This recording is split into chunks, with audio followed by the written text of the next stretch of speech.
Hey guys, welcome back to part 2 of the 2-stroke whippersnipper. Today we'll be fitting these gears, taking it for a test, and putting on some big wheels that I'll show you later. So to start off with, I've already drilled out this hole. It's not very centered, so I did buy this just for the cheapness of it. Now I thought I could make it work because I forgot that was 8mm shaft, so the hole isn't very nice. So I will end up buying another gear that's 8mm shaft because these are 5mm. I don't know if this is 5mm. I'll find out by putting it on the vehicle. I'll have to cut a hole in the chassis because this is like a spur gear, so it'll go on the diff output and spin, and hopefully we can get to run. I've also got the clutch. It's not good at all. It's like melted away, but we'll see if it will do for now. Other way around. Not very balanced at all.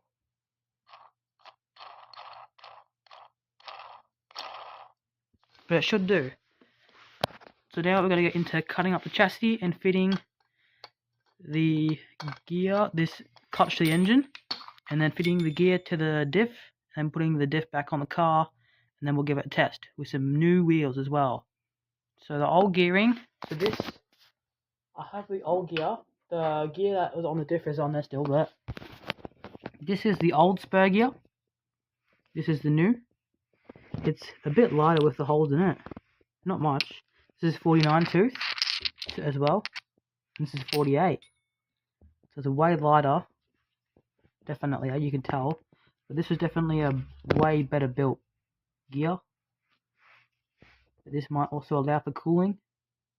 And this is definitely also weight and balance. So now we're going to get into fitting these parts.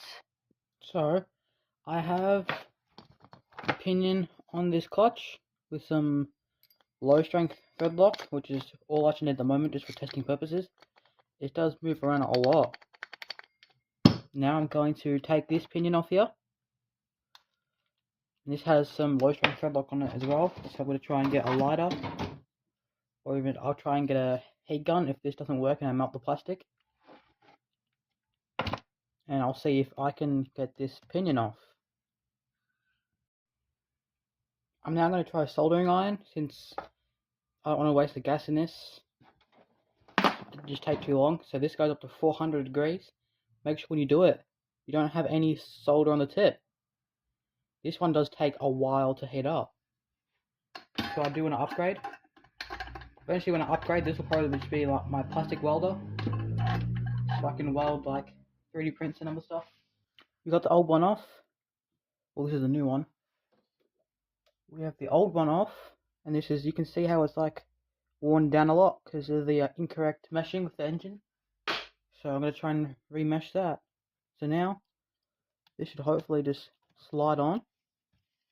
I will have to cut part of the chassis out to get this spur in,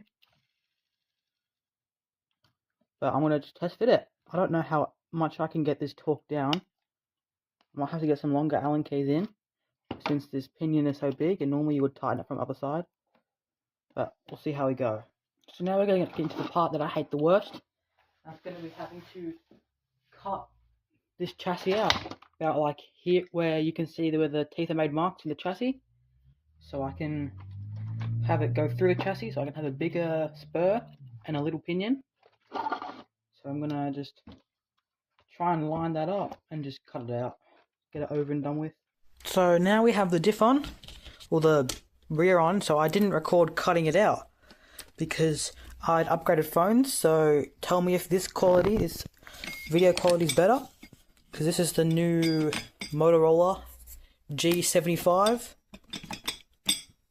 and maybe it should look better. You tell me, comment down below if this is better, because I was originally going to get a different camera, like maybe a DJI Osmo 3 Pocket thing, or an Insta360, or even a GoPro, just to record. So now we're going to put on some massive wheels that I'll show you in a minute. But I did test it then because I just wanted to test it before, and it doesn't go pretty well because there's so much movement.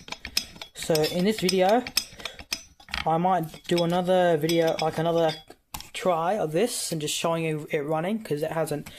This is the first time it's ran in like 3-4 months, so it needs to run in a little bit. But now we're going to get to putting on the wheels. So I've got some pretty small wheels,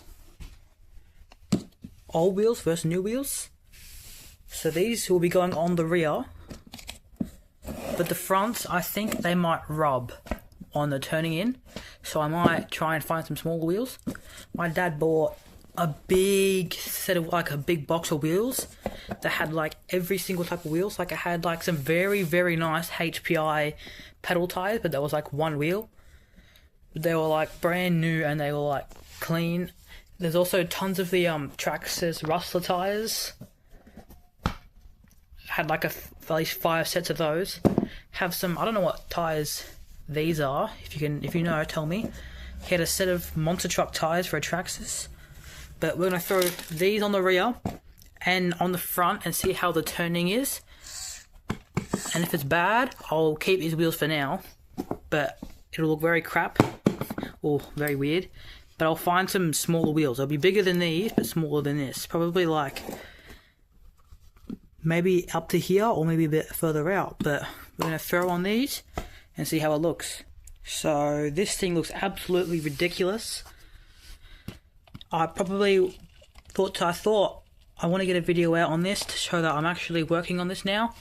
So part 3, I will be running this because I've already ran it. But part 3 will be running and maybe even driving. So part 3 will be all about this clutch, the biggest weakness on this car, right? It's right here. And maybe Judge about 10 can print me out one in his PTG, because this is just PLA carbon fiber. It's very thick, but it's still PLA and will melt if you accidentally fart next to it. So the thing is, I'm pretty sure this is more stiffer than PTG. PTG is a bit more flexible-ish, but it's still not flexible like the TPU or A.S. Oh no, is it nylon? So tell me how ridiculous you think this looks in the comments, and I'll see you in part 3. Thank you for watching this video. Like and subscribe, and hopefully we can see some cool builds. I do have a very cool thing I'll be doing with some brands, with a brand. So just wait for that. I'll do a post on the YouTube forums, whatever it is, YouTube posts. So stay tuned. Make sure you subscribe, and you can watch any of these videos up here.